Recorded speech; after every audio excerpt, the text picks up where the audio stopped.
lights burn bright. You're blinded now, can't see the fight. Smoke and mirrors, they lead the way. Fooling hearts night after day. Welcome to the show, it's all pretend. The smiles, the lies, the perfect end. Okay. We talk on this show a lot about how systems are built by design, not by accident. When the powerful want to control behavior or a right, they rarely come out and ban it in bright lights. That creates backlash. So instead, they layer on costs, which is financial or bureaucratic, legal, until only the connected and the wealthy can navigate it. And we've seen this all too many times. This is all too familiar. And so, I do apologize. I've got Drippy Dan in here with me. He just went for a walk, and he's kind of hot, so he's kind of cooling down on the floor here. But right now in Springfield, that's Springfield, Illinois, there's a piece of paper moving through the process called House Bill 43 or HB 43. And on the surface, it's just a task force, a cute little task force, right? Well, a group of experts who are going to study things, okay, that's what they're calling this task force. But peel back the layers and you see the blueprint for turning private insurance companies into gatekeepers of a constitutional right. And if this path goes where it looks like it's headed, your ability to own a firearm for self-defense won't be decided by the Constitution anymore. It'll be decided by an insurance underwriter. Okay? And how do you risk, or what is your risk within the algorithm, and how much they feel like charging you every month? And so that's not regulation, that's outsourced control. And so we're going to walk through the bill a little bit, the players, the arguments, and the real historical pattern that this fits into. Because this isn't about safety, it's about power. And power always finds a way to make rights expensive for people who need them the most. So let's start with what House Bill 43 actually does. Okay?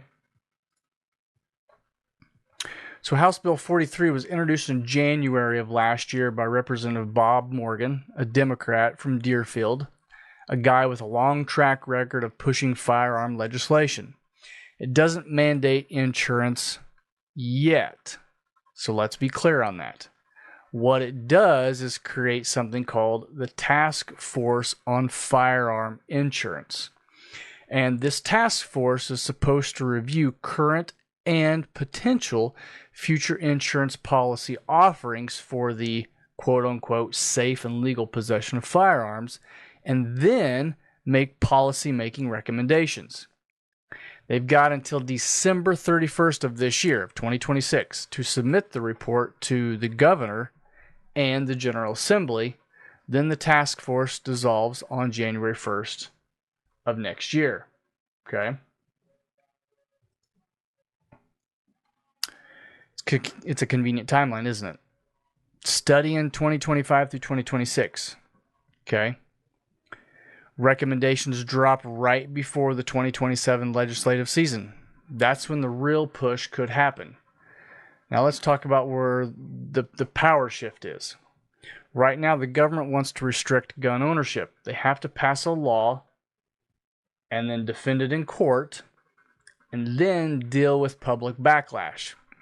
But if they make insurance mandatory and tied perhaps to your FOID card renewal, which, you know, they've come out and said that the FOID card is illegal by constitutional rights anyways, but we still have it in the state of Illinois. Make that make sense, right? So if all that's in play, then suddenly the decision isn't made by elected officials. It's made by corporations. And an insurance company looks at your data, things like where you live and your age, your driving record, and whatever else they can pull in, and decides you're high risk. And boom, they can either deny coverage or quote you a premium so high, might as well just ban it. Okay? It's like going to buy insurance for a Honda Civic, thinking it's going to be super cheap. And instead you get insurance for a Bugatti. Like, us normal people, we can't afford insurance for a Bugatti. So, we're never going to have one, okay? That's the potential for this gun law. And so, who sits on this task force? According to the bill, it includes representatives from the Department of Justice or the Department of Insurance, Illinois State Police, Department of Public Health, insurance industry representatives, a couple of firearm advocacy groups, experts on firearm-related injuries and deaths, and legislators from both parties. Notice who's heavily represented: government agencies and the insurance industry, the people who would profit from or administer any future mandate or mandates across the board. Who's missing in spirit? Well, the average Illinois gun owner who just wants to protect their family without paying a monthly tax rate. Or it's the Illinois gun owner who wants to hunt or wants to practice shooting or just wants to own a gun just to own a gun. Okay? And here's the curious part, the research notes that were highlighted. Many in the insurance industry actually don't want this. Firearm liability is messy, it's high risk, and hard to underwrite profitability, especially when policies typically exclude intentional criminal acts anyways. So, this isn't for the criminals. This is for you, law-abiding citizens. This is for me, a law-abiding citizen. It's not for the criminals. A criminal's not going to pay insurance, right? They don't even want the cops to know that they have a gun, which is probably illegal in the first place because they're a criminal. Let that sink in, okay? Once again, people that we put in office are attacking us, the average American who is not a criminal, because of the criminality, okay?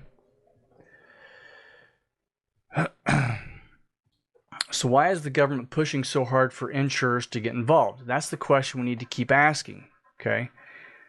Once again, this is not about stopping criminals. Criminals don't get FOID cards or shop at gun stores or get insurance because they're flipping criminals, okay? This is aimed squarely at the law-abiding citizen. So you're going to hear the comparison a lot. We require insurance on cars, why not guns, right? It's pretty stupid, but let's dismantle that, okay? Driving a car on public roads is a privilege. It's not a right. The state licenses it.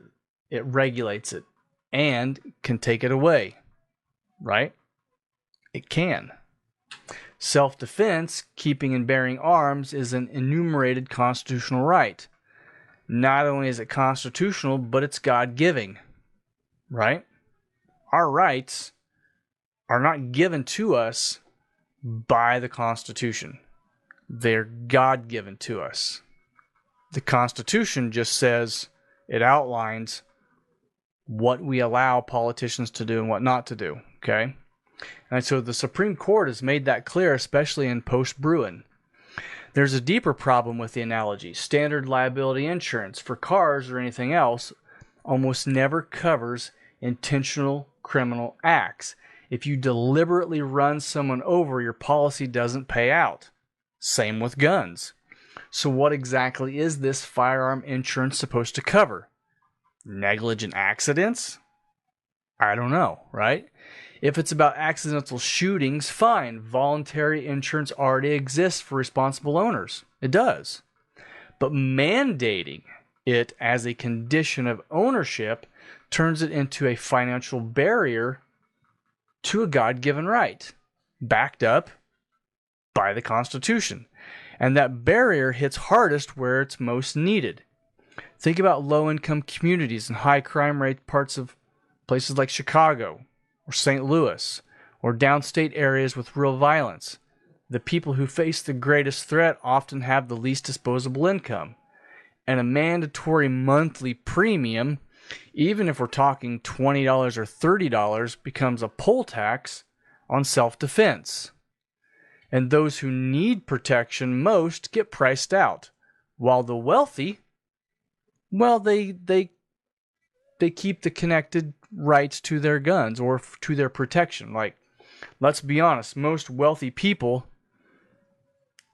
don't really own guns anyways. They just hire an protection agency to protect them, right?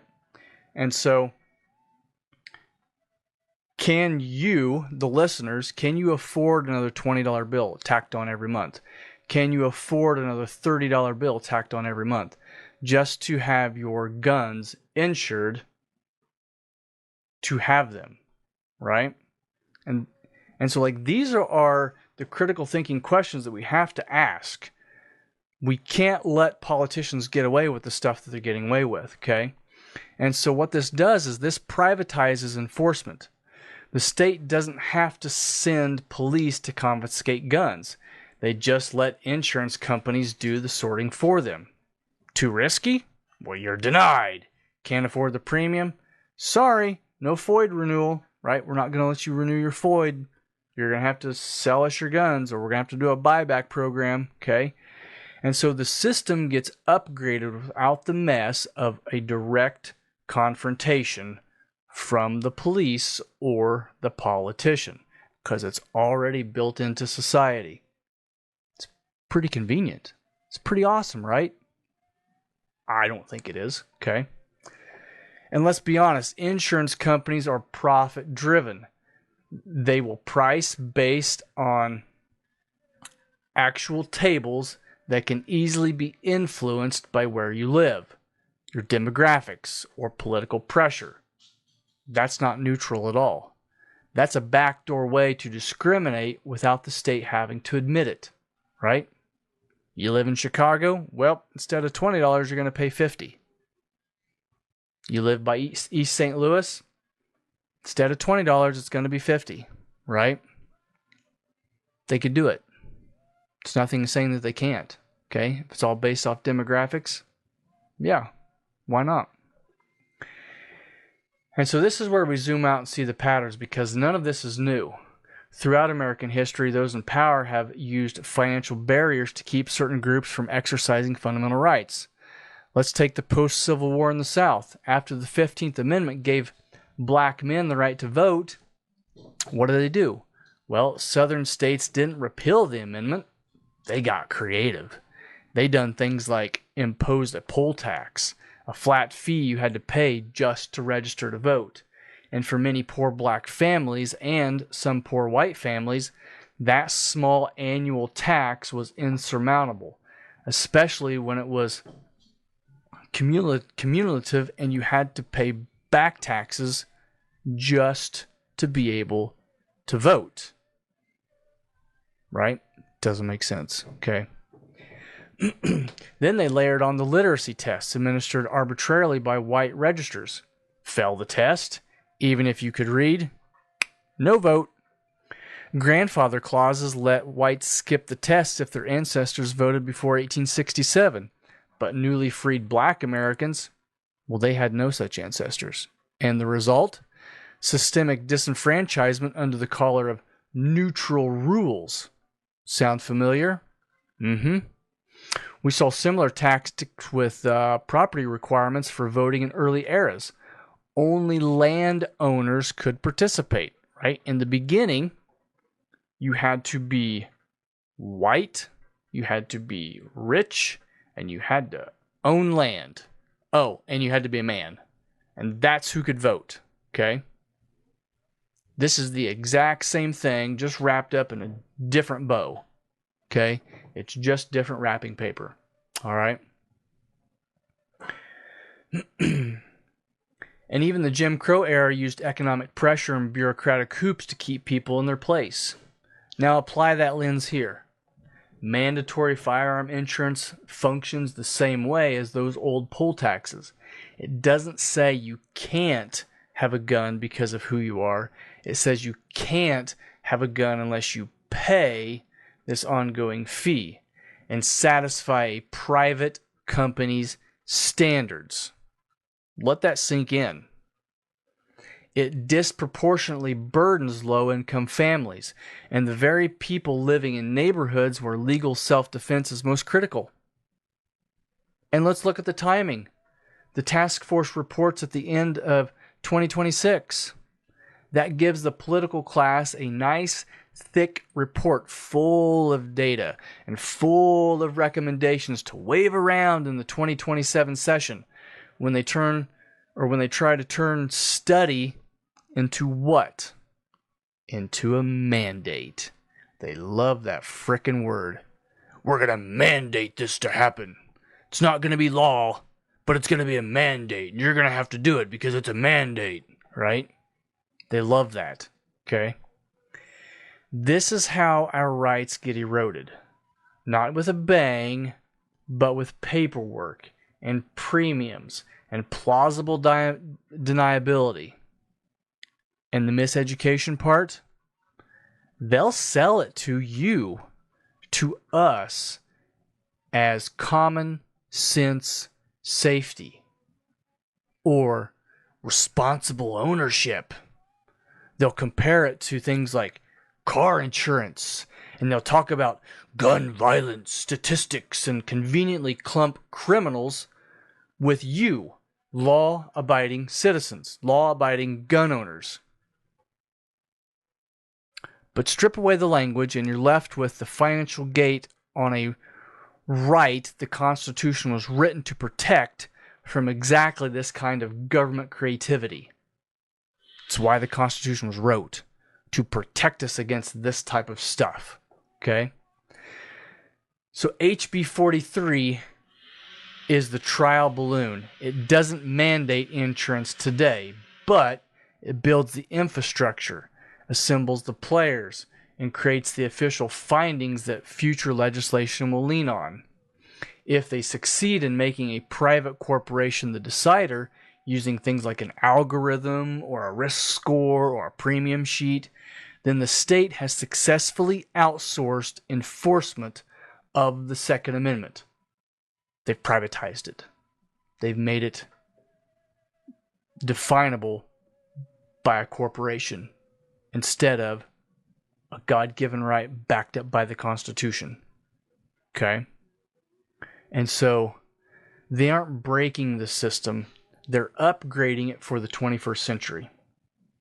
Think about all the other things that they want to put into place, that they've talked about doing, that's in the ether by like whatever, 2030 or 2035, the 15-minute cities, and they're not going to allow you to go so far. They're not going to allow you to do this. They're not going to allow you to do that, okay? These kinds of laws are exactly what puts us in that direction. And once a politician, we've said this before, once a politician has their hand in your pocket, you're not going to get the handout. They're going to take more, and they're going to take more, and they're going to take more. It doesn't matter if it is money or if it's rights and privileges. It's all the same to a politician, okay? They want the power, okay? That's what this is about. So we need to keep our eyes on the Springfield docket. Don't let the "we're just studying it" phrase fool you. This is where the foundation gets poured. And if you live in Illinois, we have to pay attention. We have to contact our representatives. Speak up while it's still in the task force stage. Because once the gatekeepers are in place, it's a lot harder to tear them down. Right? Once this is in place, it's so much harder to get rid of this. Okay? So, the critical thinking question tonight is, do you think that this is a good bill? And if you do, why? what makes this a good bill. And I don't care if you're for guns or not. We're talking, it's not just about guns, because you can look at the UK, you can look at other countries that have taken away gun rights, and then it's something else. Then knives are an issue, and then baseball bats are an issue, and then brass knuckles are an issue. And the problem is the government is always going to have an issue with you, the people, trying to protect yourself. And they're going to label it as a criminality. So, once again, the critical question is, if you support this, why? Why would you support this? You have to defend why you would support this, okay? And if you don't support this, well then, like, I don't support this at all. I think this is an infringement on our constitutional right, a God-given right to protect ourselves, to protect our land, to protect our families. So, but I'm very interested in what you guys have to say. So, as always, leave your comments, whether if I agree with them or not. That's, we come to the table and we talk about, we have this discussion and we talk about it as adults, right? Leave the comments in the comment section, okay? I encourage it, all right? So, I'm your host. This has been another episode of Breaking the System. Stay sharp, stay free, always ask the critical questions. God bless. We'll see you guys next time. Peace.